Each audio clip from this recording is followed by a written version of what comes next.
अस्सलाम वालेकुम वरहमतुल्लाहि वबरकातुहू। हम में से अक्सर के माइंड में ये क्वेश्चन बार बार आते हैं कि आखिर मैं जो ये अल्लाह से बार बार हर नमाज के बाद उठते बैठते दुआएं मांगता हूँ, तो आखिर मेरी ये दुआएं कबूल हो भी रही है या नहीं हो रही है। अगर हो रही है, आखिर कोई निशानी, कोई प्रूफ तो होगा जिससे हमें पता चल जाए कि हमारी ये दुआ कबूल हो रही है और ये दुआ कबूल नहीं हो रही है। तो आज इस डाउट को अच्छी तरह क्लियर कर दूंगा कि आप जो दुआएं मांग रहे हैं वो कबूल हो रही है या नहीं हो रही है। पहले एक बात ये समझें कि अल्लाह ने हमें अपने दरबार में बुलाया, फिर उसके बाद हाथ उठा के दुआएं मांगने की हमें अल्लाह ताला ने तौफीक दी। तो दरबार में बुलाकर हाथ उठाकर दुआ मांगना ही इस बात की अलामत है कि हमारी दुआएं कबूल हो रही है।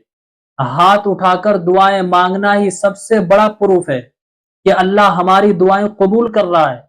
हम अगर कोई सेलिब्रेशन करते हैं, हमारे घर में कोई खुशियां आती है, तो हम उस शख्स को दावत देते हैं जो मेरा दोस्त हो या फिर जो मेरा करीबी हो, रिश्तेदार हो। अगर हमारे कोई दुश्मन है तो हम उन्हें रिजेक्ट कर देते हैं कि नहीं, इस बंदे को दावत नहीं देनी है। तो जिस बंदे को हम अपनी खुशी में, सेलिब्रेशन में कार्ड भिजवा रहे हैं, यही सबसे बड़ा प्रूफ है कि आप उस बंदे से खुश हैं। तो सेम इसी तरह अल्लाह का हमें अपने दरबार में बुलाना और फिर हाथ उठाकर दुआ करना ही सबसे बड़ा प्रूफ है कि अल्लाह हमारी दुआएं कबूल कर रहा है। अब जो हम दुआएं मांगते हैं तो ऐसा नहीं है सेम टू बटू वही चीज हमें मिल जाए। इसमें अल्लाह की बेहतरी होती है, क्योंकि अल्लाह से बेहतर बंदे के बारे में कोई भी नहीं जान सकता है। अल्लाह देखता है मेरा जो बंदा ये जो मुझसे मांग रहा है उनके हक में ये बेहतर है या नहीं। अगर इनके हक में बेहतर है तो अल्लाह टू बटू वही चीज अता कर देता है, और अगर बेहतर नहीं होता है तो अल्लाह उनको दूसरी चीजों में तब्दील कर देता है। होता है न, कई दफा ऐसा होता है, हम रास्ते में जा रहे हैं, उधर से कोई कार आई और रत्ती बराबर हम एक्सीडेंट होने से बच गए। कई दफा ऐसा होता है, हम गाड़ी चला रहे हैं और अचानक सामने कोई हादसा भी दिखाई देता है, लेकिन उस हादसे से हम बच जाते हैं।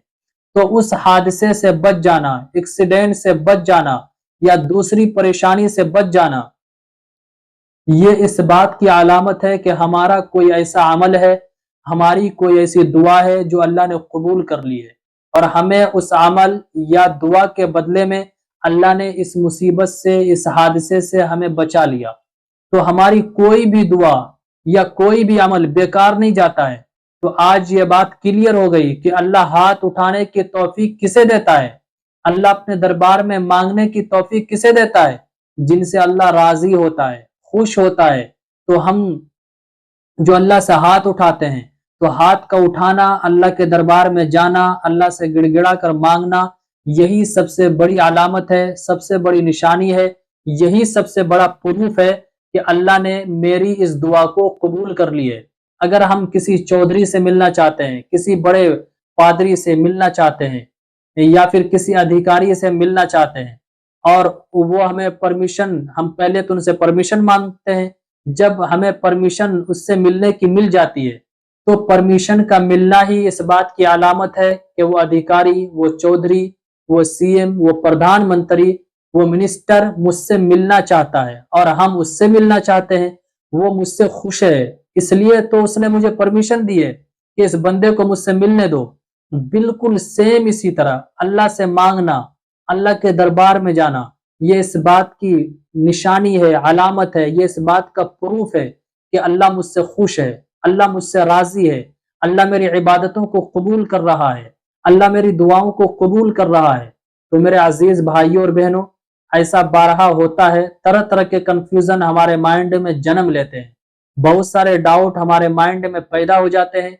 तो उम्मीद करता हूं आज की इस क्लिप के जरिए ये जो डाउट हमारे माइंड में आ रहे थे बार बार कि अल्लाह हमारी दुआएं कबूल करता है या नहीं करता है, ये क्लियर हो गए होंगे। तो इस क्लिप को ज्यादा से ज्यादा शेयर कीजिए, रिश्तेदारों में, दोस्तों अहबाब में, ग्रुप्स में ज्यादा से ज्यादा सेंड कीजिए। दीन की बात है, दीन की बात का फैलाना सदका जारिया है, बहुत बड़ा अजर और सवाब का काम है। अस्सलामु अलैकुम वरहमतुल्लाहि वबरकातुहू। इस्लामिक स्कॉलर मुफ्ती खिजर हयात पारसमनी के ऑफिशियल चैनल को सब्सक्राइब कीजिए, जहां पर मिलेंगे आपको मुफ्ती साहब के बयानात, इस्लामिक हिस्ट्री, शरई मसाइल और भी बहुत कुछ सीखने को। जज़ाकल्लाह।